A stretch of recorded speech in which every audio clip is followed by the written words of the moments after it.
In the unforgiving town of Red River, a young teacher's compassion for Shoshone orphans was met with suspicion and harsh contempt. Sheriff Jenkins and wary townsfolk feared the unrest they believed the children might bring, fueling division and distrust. But Emma Reynolds's quiet courage and kindness sparked a powerful change that none expected. Just wait until you discover how this unlikely hero turned fear into respect, and why justice ultimately found its way home. The sun beat down mercilessly on the dusty streets of Red River, a rugged frontier town tucked away in the vast Arizona desert during the late 1800s. Life here was ruled by hardship and grit, where every day was a battle against the unforgiving land and the ever-present threat of conflict. Into this harsh world arrived Emma Reynolds, a young teacher with hopeful eyes and a gentle spirit, carrying nothing but a worn satchel and a steadfast determination to make a difference. From the moment she stepped off the rattling stagecoach, the townspeople's gazes fell upon her with thinly veiled skepticism. They saw a fragile woman, far too soft for a place where strength and survival meant everything. Whispers followed her like shadows. Why would she come here? What does she know of hardship? They doubted her ability, convinced that teaching children in such a hostile land was a fool's errand. Emma's courage was put to the test almost immediately. 3 small figures appeared at her door one evening: Hope, Samuel, and Lila, Shoshone children who had recently lost their parents in a violent raid. Their eyes held the weight of sorrow far beyond their years, and their presence stirred unease among the townsfolk. To many, offering shelter to these orphans was an act of recklessness. To others, it was a dangerous provocation. In the market, at the saloon, and by the blacksmith's forge, conversations turned cold when Emma was mentioned. The townspeople warned one another in low voices. "Mixing with native children only invites trouble," they said. "This land is divided, and old wounds run deep. They won't forget, and neither should we." Yet, beneath the murmurs of contempt, Emma carried a quiet, unshakable resolve. Her compassion was not born of naivety, but of a personal history marked by loss and resilience. She had known sorrow herself as a child and believed firmly that education, knowledge, could become a bridge over the chasms of fear and hatred. One afternoon, Sheriff Tom Jenkins, a stern man shaped by the realities of frontier justice, visited her schoolhouse. His voice was rough but sincere as he issued a warning. "You're stirring a hornet's nest, Miss Reynolds. This land's divided, and those divisions aren't easily healed. You'll only bring trouble that could cost more than you're willing to pay." Emma looked him in the eye, steady and unyielding. "I'm not here to pick sides," she replied softly, "but to help the children, no matter where they come from, to find a better future." Sheriff Jenkins left with a frown, but even he could sense something unbreakable in her spirit. The path ahead would be difficult, but Emma was ready to walk it, despite the contempt and doubt that surrounded her. In the face of loneliness and whispered threats, Emma Reynolds refused to let despair take root. With her own 2 hands and a heart full of determination, she built a modest schoolhouse at the edge of Red River, a place where the children of the town, including the 3 Shoshone orphans, could gather and learn.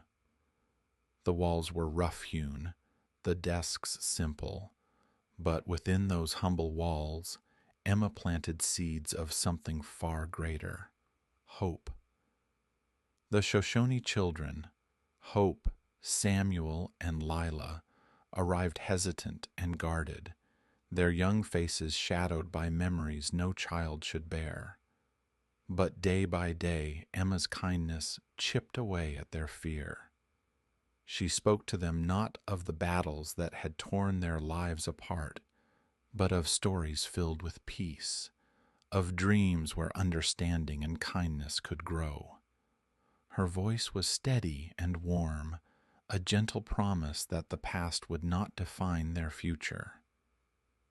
The townsfolk watched with a mixture of suspicion and quiet intrigue. Their contempt, once sharp and unyielding, began to soften, replaced by a cautious curiosity. Some even whispered about the strange change in Emma's students, the way they laughed more freely, how their eyes brightened with the light of learning. Yet peace in Red River was fragile. One evening, a gang of outlaws swept into town, their anger ignited by rumors that the Shoshone children were the cause of unrest. The outlaws threatened to bring violence and fear, their voices loud with blame and accusation. But Emma stood firm in the face of their fury. She would not abandon the children, her children, or allow hatred to take hold in her home. With unwavering courage, she confronted the gang, her voice calm but resolute. "These children are innocent," she said, "and this town is stronger when we protect one another, not tear each other apart." Her compassion was like a quiet flame against the storm, touching even the hardest hearts. Sheriff Tom Jenkins, who had once warned her against risking too much, began to see beyond the surface. In Emma's kindness, he recognized a courage he had not expected, a strength born from compassion, a bravery that refused to back down. Slowly, the walls of suspicion began to crumble. In the shadow of conflict, Emma's schoolhouse became a symbol, not just of learning, but of the possibility for a new beginning, where differences could be met with understanding rather than fear. News of Emma's courage and compassion traveled swiftly beyond the dusty streets of Red River, reaching the distant hills where the Shoshone tribe had long guarded their traditions and their pain. Whispers of the young woman who embraced the orphaned children, who stood steadfast against fear and hatred, stirred something deep within the tribe. One quiet evening, under a sky brushed with stars, Chief Red Hawk arrived at Emma's doorstep. His face bore the weight of countless struggles, each line a testament to the burden of leadership and the fierce love he held for his people. In his eyes was a profound mixture of sorrow and cautious hope.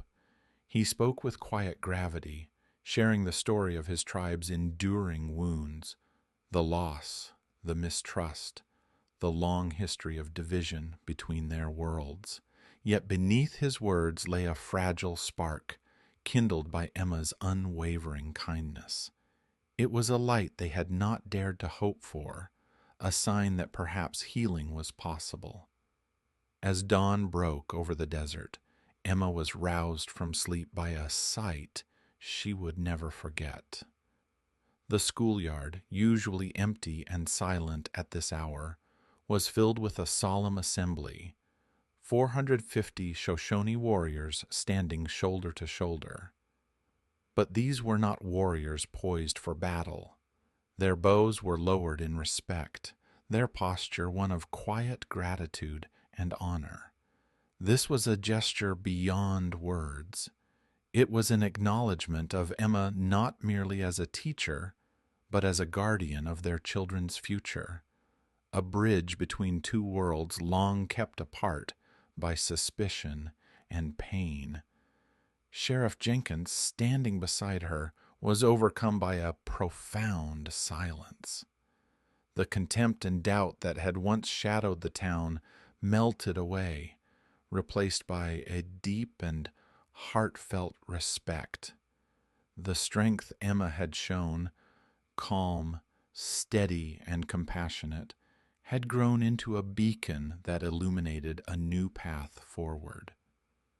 In that golden morning light, the division softened, and the promise of unity felt as real and as enduring as the desert itself.